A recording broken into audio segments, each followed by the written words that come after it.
Biarlah Roh Allah yang akan memimpin secara khusus saudara kami yang telah dibaptis maupun disidi, ya Tuhan, dalam perjalanan hidup mereka ke depannya, Tuhan.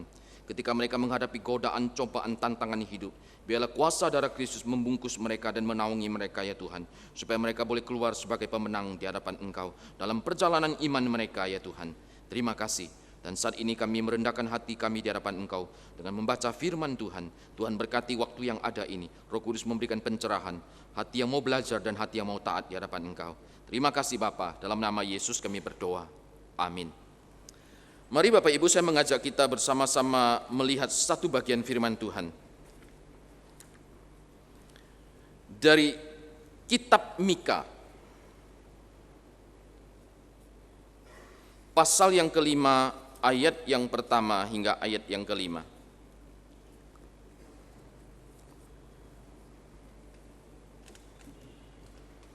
Firman Tuhan berbunyi demikian. Tetapi engkau, hei Betlehem Efrata, hai yang terkecil di antara kaum Yehuda, daripadamu akan bangkit bagiku seorang yang akan memerintah Israel, yang permulaannya sudah sejak purbakala, sejak dahulu kala. Sebab itu ia akan membiarkan mereka sampai pada waktu perempuan yang akan melahirkan telah melahirkan. Lalu selebihnya daripada saudara-saudaranya akan kembali kepada orang Israel. Maka ia akan bertindak dan akan menggembalakan mereka dalam kekuatan Tuhan, dalam kemegahan nama Tuhan Allahnya. Mereka yang akan tinggal tetap, sebab sekarang ia menjadi besar sampai ke ujung bumi, dan ia akan menjadi damai sejahtera. Apabila Asyur masuk ke negeri kita, dan apabila ia menginjak tanah kita, maka kita akan membangkit melawan dia 7 gembala, bahkan 8 pemimpin manusia. Mereka itu akan mencukur negeri Asyur dengan pedang, dan negeri Nimrod dengan pedang terhundus. Mereka akan melepaskan kita dari Asyur apabila ia ini masuk ke negeri kita dan menginjak daerah kita. Sedemikian jauh pembacaan firman Tuhan pada pagi hari ini. Bapak Ibu yang kasih oleh Tuhan, kalau kita memperhatikan catatan Alkitab, secara khusus dalam kitab Mika ini bicara soal nubuatan akan kelahiran daripada Yesus Kristus. Nama Mika sendiri kalau kita perhatikan gitu ya, itu adalah merupakan nama yang berarti siapakah seperti Yahweh. Dari nama yang disandang oleh Mika ini, sebenarnya ada satu pesan yang Tuhan ingin sampaikan kepada orang-orang percaya pada waktu itu, terutama di dalam kehidupan keagamaan mereka yang ada. Bagaimana kehidupan keagamaan pada waktu itu, mereka menempatkan para Baal, berhala-berhala yang ada di dalam kehidupan kerajaan pada waktu itu, baik Israel di utara maupun Yehuda yang ada di selatan. Seolah-olah mereka dengan menempatkan para Baal itu, mereka ingin menyandingkan Tuhan di antara yang lain. Tapi justru dari munculnya nama Mika ini, sebenarnya Mika ingin mengatakan dari namanya itu sendiri, siapakah yang dapat dibandingkan? Siapakah yang dapat disamakan? Siapakah yang seperti Yahweh, yaitu Allah perjanjian itu? Nama itu kalau kita lihat, itu tersirat dengan sangat jelas ketika engkau membaca sampai di ayat yang ke-7, pasal yang ke-7 ayat yang ke-18. Siapakah Allah seperti engkau yang mengampuni dosa, yang memaafkan pelanggaran-pelanggaran dari sisa-sisa miliknya sendiri, yang tidak tertahan dalam murkanya untuk seterusnya, melainkan berkenan kepada kasih setianya.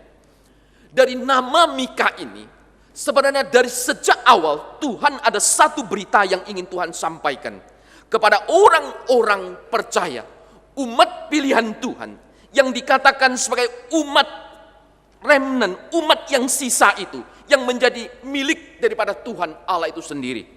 Di sini dikatakan bahwa siapakah seperti Allah yang mempunyai hati yang penuh dengan kemurahan, yang mempunyai hati yang penuh dengan belas kasihan, yang penuh dengan kemurahan hati untuk mengampuni orang-orang yang percaya, umat tebusannya, termasuk engkau dan saya. sebagai umat yang berkenan kepada kasih setia Tuhan hari lepas hari. Ini satu anugerah yang begitu luar biasa. Ketika engkau membaca kitab Mika ini, di balik penghukuman, di balik nubuatan yang disampaikan oleh kitab Mika ini, sebenarnya ada satu berita yang luar biasa sukacita, yaitu Allah yang adalah Yahweh itu, Allah yang adalah Allah perjanjian, adalah Allah yang mengampuni akan pelanggaran dan dosa daripada umat-umatnya. Allah yang tidak lagi memperhitungkan kesalahan, Allah yang tidak lagi memperhitungkan akan dosa daripada orang-orang umat tebusannya. Sebaliknya umat tebusan ini yang diampuni adalah umat yang boleh menikmati akan kasih karunia Tuhan. Ini adalah berita di balik seluruh daripada kitab Mika. Bagaimana Allah berbelas kasihan. Nah, dari berita itulah, maka di dalam pasal yang kelima ini, Mika menubuatkan akan kelahiran daripada Mesias ini. Mika melayani dalam satu masa yang sangat panjang. Paling tidak di dalam Alkitab mengatakan dia melayani pada masa Raja Yotam. Dia melayani pada masa Raja Ahaz dan Hizkia. Itu satu masa yang sangat panjang di dalam 3 generasi kepemimpinan Israel pada waktu itu. Di bagian Yehuda dia melayani. Kalau kita perhatikan situasi kehidupan pada waktu itu gitu ya.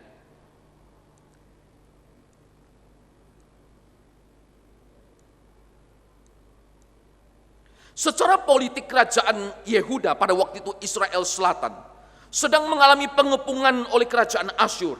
Dan pada waktu yang bersamaan kerajaan utara yaitu Israel, mereka telah ditaklukkan oleh Asyur.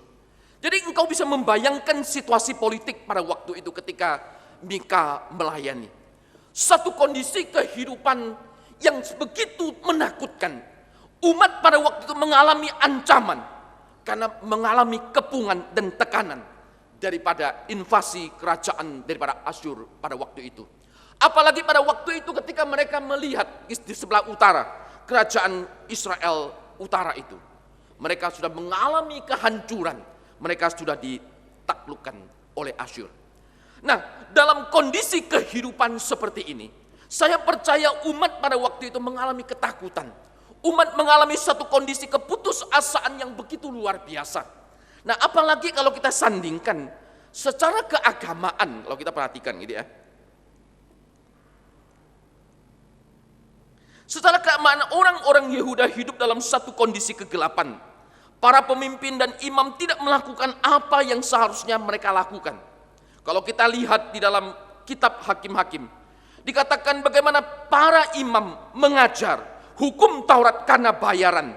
Para nabi memberikan nubuat palsu dalam kondisi keadaan mabuk.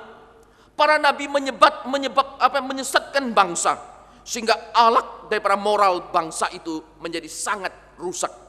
Secara khusus kalau engkau ingat pada masa Raja Ahaz, ada satu permaisuri yang bernama Isabel. Begitu luar biasa jahatnya pada masa itu.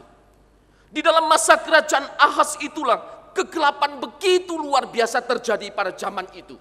Sehingga pada masa itu Elia harus bangkit melawan 400 Baal. Dan pada masa itulah Mika melayani.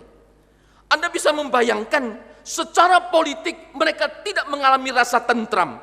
Tetapi secara keagamaan para imam yang ada, para pemimpin menyalahgunakan kekuasaan, mereka mencintai kejahatan. Para hakim, para pemimpin menerima suap. Bahkan dikatakan mereka mendirikan Sion dan Yerusalem dengan darah. Satu kondisi yang begitu mengerikan. Satu zaman yang begitu gelap. Dalam situasi kondisi politik keagamaan demikian, disitulah mereka bangsa Israel, umat pilihan Tuhan. Orang-orang yang tinggal di Yehuda, mereka tidak ada lagi harapan. Mereka tidak ada sukacita di dalam menjalani akan kehidupan hari lepas hari. Dalam masa kegelapan seperti inilah Nabi Mika dipanggil oleh Tuhan untuk melayani. Nah, pada waktu dia melayani itulah dia menyuarakan, menubuatkan tentang kelahiran daripada juru selamat, tentang kelahiran daripada Mesias. Mesias yang akan melepaskan umat pilihannya dari ancaman kejahatan, dosa dan pemimpin-pemimpin yang bobrok pada waktu itu. Mesias yang akan melepaskan mereka dari belenggu kehidupan keagamaan mereka yang lama di dalam penyembahan berhala. Nubuat ini telah disampaikan 700 tahun yang lalu sebelum peristiwa itu digenapkan pada waktu kelahiran Yesus Kristus. Nah, Bapak Ibu dikasihi oleh Tuhan, Anda bisa membayangkan kondisi hidup pada zaman itu. Satu kehidupan yang begitu luar biasa buruknya. Maka ketika nubuat ini disampaikan, maka nubuat ini menjadi sukacita yang begitu luar biasa. Satu nubuatan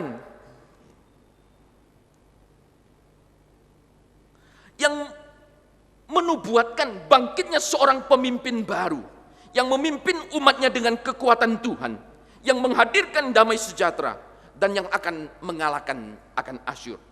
Maka ketika mereka menubuatkan akan kelahiran seorang pemimpin yang baru, maka umat pada waktu itu mengalami akan pengharapan kembali. Umat pada waktu itu hidup dalam satu sukacita, menantikan akan penggenapan janji Allah. Saya ingin mengajak kita coba memikirkan kondisi ini dalam konteks kita hari ini. Ketika kita melihat akan kondisi hidup bangsa kita, sebagian kita mungkin mengalami keputusasaan yang begitu luar biasa. Ketika menyaksikan kepemimpinan bangsa pada saat ini, korupsi begitu luar biasa. Pemimpin tidak lagi memimpin dengan teladan hidup. Ketidakadilan itu terjadi di mana-mana. Bahkan ketidakpedulian dan penderitaan begitu luar biasa. Kita menyaksikan kondisi yang real pada hari ini. Walaupun secara ekonomi mungkin masih boleh dikatakan oke. Walaupun ada inflasi kalau kita hitung paling tidak sudah 25%. Dari 9.000 sampai sekarang sudah 12.000. Pada masa itu pun kalau kita lihat, pada masa pemimpinan Ahaz dan Hizkia, secara ekonomi itu mereka sangat makmur, boleh dikatakan. Paling tidak kita ingat pada masa Hizkia pada waktu itu. Ada satu saat yang menunjukkan perbendaharaan kekayaan daripada kerajaan Yehuda pada waktu itu. Dia membuka tempat penyimpanan harta kekayaan. Dia tunjukkan kepada kerajaan Babel dan Asyur. Tapi Tuhan katakan, semua yang dilihat pada hari ini, tidak ada satupun yang tersisa. Semuanya akan dijarah habis-habisan. Dan Tuhan genapkan. Tetapi raja ini raja yang jahat. Dia hanya mengatakan satu kalimat ketika pemberitaan hukuman itu datang. Dia hanya berdoa, Tuhan, ini jangan terjadi pada zamanku. Engkau lihat raja ini begitu jahat dan egois. Dia hanya berdoa, kalaupun semuanya akan habis, jangan terjadi pada zamanku. Kalau zamannya akan datang, biar. Dengan istilah kata-kata seperti itu, dia berdoa di hadapan Tuhan. Satu kondisi yang begitu luar biasa jahatnya. Secara ekonomi memang makmur, mereka menikmati. Hari ini pun kita melihat kondisi bangsa Indonesia kurang lebih dalam kondisi yang sama. Bagian tertentu menikmati kesejahteraan yang begitu luar biasa. Mereka memperkaya diri. Tetapi semuanya itu berangkat dari kejahatan yang begitu mengerikan. Engkau dan saya hidup dalam satu zaman seperti ini. Apakah engkau mengalami sukacita di dalam Tuhan? Engkau hidup tetap berpengharapan di dalam Tuhan. Apalagi sebentar lagi di tahun depan, bulan April, engkau dan saya akan ikut pemilu. Itu satu kondisi yang mungkin akan menyebabkan chaos ataupun kekacauan. Ada banyak hal yang sulit kita prediksi. Ada banyak hal yang sulit kita ketahui tentang masa depan daripada perjalanan bangsa ini. Pada waktu itu bangsa Israel hidup dalam kondisi yang sama. Melihat raja dari satu generasi ke generasi. Ketika lahir satu pemimpin yang baru, mereka menaruh pengharapan. Seperti hari ini, kita menaruh pengharapan ketika ada pemimpin baru yang muncul.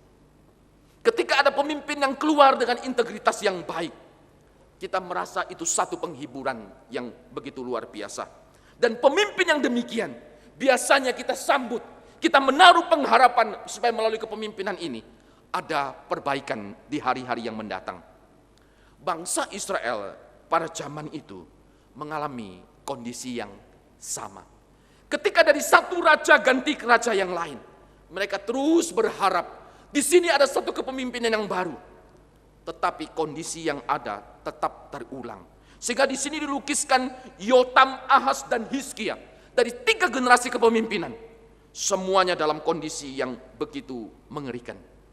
Nah, dalam hidup seperti ini, Mika menubuatkan munculnya seorang pemimpin baru yang akan memimpin umatnya dengan kekuatan Tuhan, yang akan menghadirkan damai sejahtera, yang akan mengalahkan akan musuh-musuhnya.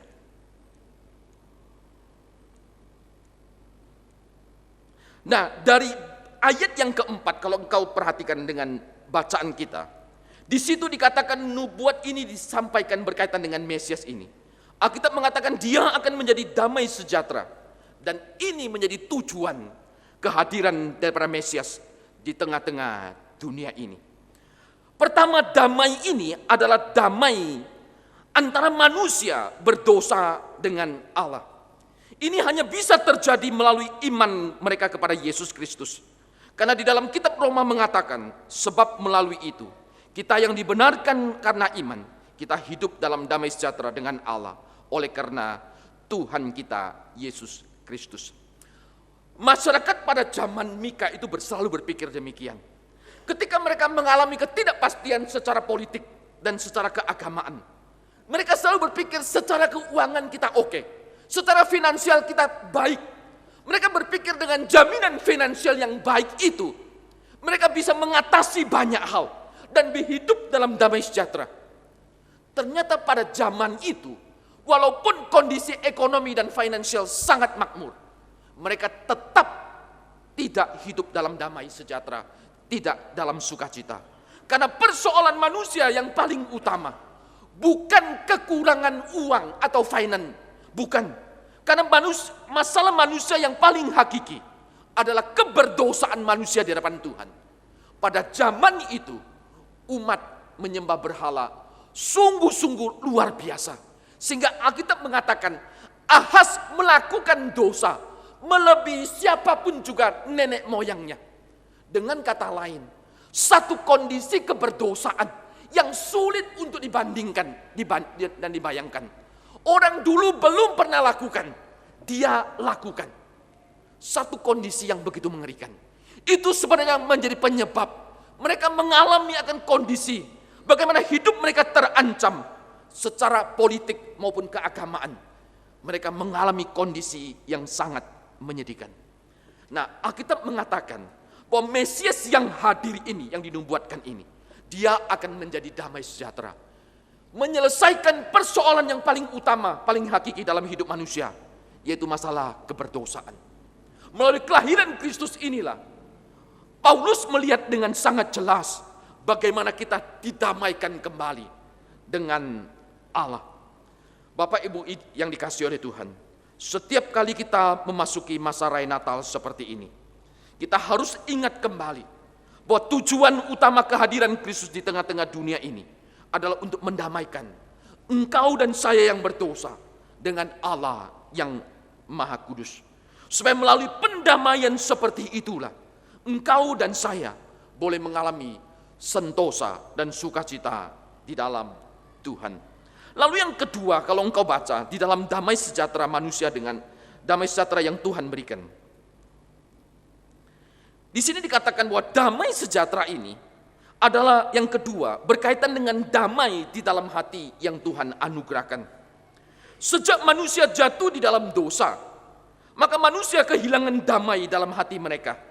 Sebaliknya yang ada hanya kegelisahan, kekosongan, kekhawatiran, ketakutan di dalam sepanjang umur yang mereka jalani. Ada banyak orang yang berusaha untuk mendapatkan damai dengan cara-cara yang lain. Apakah itu kesenangan, hiburan, kekayaan, banyak hal. Tetapi semuanya itu hanya memberikan kesenangan yang semu dan sifatnya adalah sementara. Rakyat pada waktu itu, ketika mengalami ketidakstabilan politik dan keagamaan, maka pemimpin mencari satu jalan yang lain untuk menutupi akan kondisi yang tidak stabil itu dengan cara-cara memperkaya diri. Kalau engkau membaca sepanjang kitab Mika, para hakim memimpin dengan korup, para imam memimpin dengan korup, begitu luar biasa. Setiap kali ada nubuat, maka nubuat itu diberikan harus dibayar dengan sejumlah uang. Kondisi yang sangat menyedihkan. Kenapa bisa sampai seperti itu? Karena itu adalah satu bentuk kompensasi.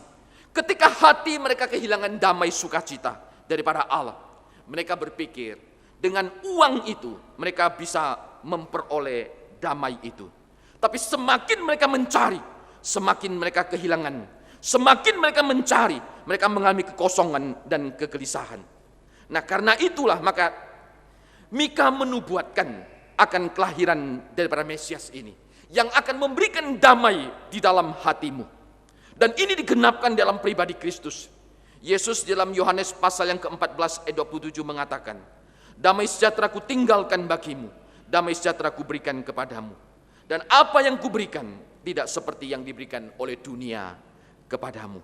Setiap pribadi yang hidup dalam damai dengan Allah, maka hatinya pun akan dipenuhi dengan sukacita yang datang daripada Allah.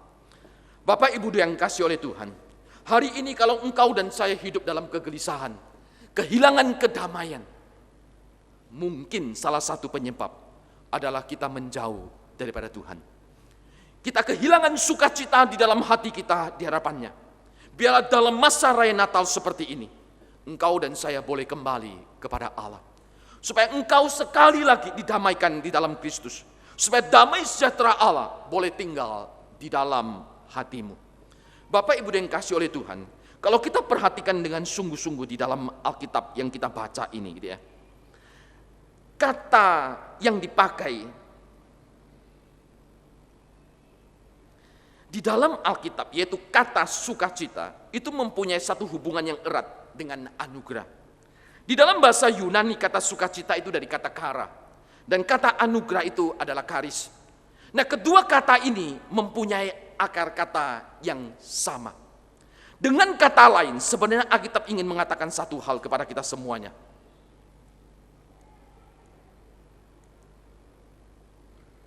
Bahwa sukacita Natal itu bisa engkau dan saya alami ketika engkau mengingat akan anugerah Allah yang terbesar, yaitu hadirnya Mesias. Ia yang adalah Allah yang mulia, yang mau merendahkan diri menjadi manusia untuk menyelamatkan kita. Nah, Bapak Ibu dikasihi oleh Tuhan, sukacita bagi bangsa Israel itu tidak akan pernah terlepas daripada satu hal, yaitu anugerah Allah bagi orang-orang percaya. Dan anugerah yang terbesar yang Tuhan anugerahkan, yang Tuhan sediakan dan Tuhan berikan, yaitu hadirnya akan Mesias. Di balik berita yang Mika sampaikan ini, Tuhan ingin kita melihat bagaimana hadirnya Mesias itu akan mendamaikan kita kembali. Masalah esensi dalam hidup manusia, bukan engkau hidup dalam kesulitan karena tekanan-tekanan yang ada, tapi masalah yang paling hakiki adalah masalah keberdosaan. Dan inilah yang harus diselesaikan. Di dalam perjalanan bangsa kita pun sama. Bangsa ini perlu bertobat di hadapan Tuhan, meninggalkan kejahatan, mulai hidup dengan kebenaran di hadapan Allah. Maka di situ akan mengalami pemulihan. Manusia boleh didamaikan dengan Allah.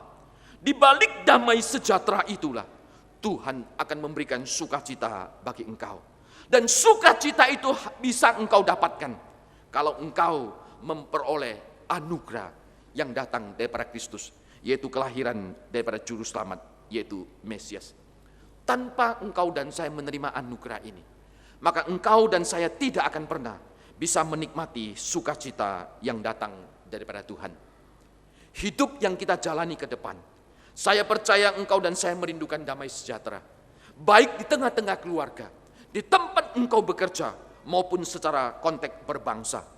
Engkau merindukan dalam hidup yang engkau jalani, penuh dengan sukacita, hari lepas hari, di dalam engkau menikmati akan hari-hari hidupmu. Alkitab hanya mengatakan satu hal kepada kita semuanya. Ketika engkau ingin menikmati damai sejahtera, ketika engkau ingin menikmati akan sukacita itu, engkau dan saya tidak akan pernah terlepas membuka dirimu untuk menerima anugerah itu. Kara tidak mungkin akan ada tanpa karis.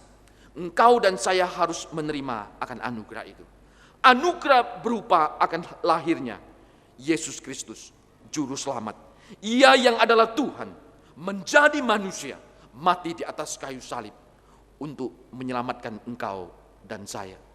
Bapak Ibu yang dikasihi oleh Tuhan, hari ini ketika engkau beribadah, mungkin di antara kita masih ada yang belum membuka hatinya untuk menerima karis anugerah keselamatan ini. Ini menjadi momen yang penting di dalam hidupmu. Saat ini saya menantang saudara untuk membuka hati saudara untuk menerima karis anugerah keselamatan yang terbesar, yaitu melalui Yesus Kristus. Ketika engkau membuka dirimu menerima Kristus, disitulah Tuhan mengatakan, sukacita kuberikan kepadamu, damai sejahtera kuberikan kepadamu. Apa yang kuberikan tidak seperti yang diberikan oleh dunia. Mari Bapak Ibu yang dikasihi oleh Tuhan, ketika kita memasuki minggu Advent yang pertama, bukalah diri Anda, bukalah hati Anda untuk menerima akan karis, yaitu anugerah yang datang daripada Tuhan. Anugerah keselamatan yang datang daripada Kristus. Di dalam anugerah itulah engkau akan dipenuhi dengan sukacita. Engkau dan saya akan dipenuhi dengan damai sejahtera yang datang daripada Tuhan. Di dalam kita menyongsong akan hari-hari dan tahun-tahun yang akan datang. Dan Tuhan berkati kita semuanya. Amin. Mari kita berdoa.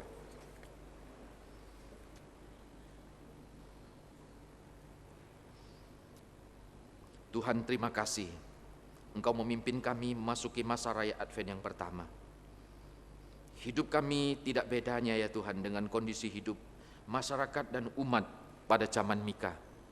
Satu kondisi kepemimpinan yang begitu bobrok, korupsi merajalela, ketidakadilan terjadi di mana-mana, ketidaknyamanan, kondisi tertekan, kondisi terancam, hidup dalam keputusasaan. Tuhan tolong ya Tuhan. Ketika Tuhan memimpin hidup dalam kondisi seperti ini, biarlah mata iman kami terus boleh melihat seperti nubuat daripada Mika kepada umat Yehuda pada zaman itu. Dengan hadirnya Kristus di tengah-tengah kepemimpinan yang buruk itu, boleh memimpin bangsa ini, menaruh sekali lagi pengharapan akan kepemimpinan yang baru dengan hadirnya Mesias. Kami bersyukur ya Tuhan, kalau hari ini Mesias sudah hadir, bahkan 2000 tahun yang lalu sudah hadir di tengah-tengah dunia ini. Kami yang sudah percaya kepada Engkau, membuka hati kami, menerima karis anugerah keselamatan itu. Kami di situ pun dipenuhi dengan damai. Di situ pun kami dipenuhi dengan sukacita yang melimpah daripada Tuhan. Tuhan pimpin hidup daripada umat-Mu yang beribadah pada pagi hari ini. Biarlah setiap kami, kalau di antara kami ada yang belum masih membuka hati untuk Engkau, biarlah pada pagi hari ini Roh Kudus berkarya. Kami mau boleh membuka hati kami, menerima karis, anugerah keselamatan yang datang daripada Tuhan. Karena ketika kami menerima anugerah itu, sukacita menyertai, damai sejahtera menyertai di dalam hidup kami sebagai anak-Mu. Pimpin dan peliharalah umat-Mu ya Tuhan, di dalam menyongsong hari-hari dan tahun-tahun yang mendatang, dengan rahmat dan kasih karunia dan berkat-Mu. Terima kasih ya Bapa, dalam nama Yesus kami berdoa.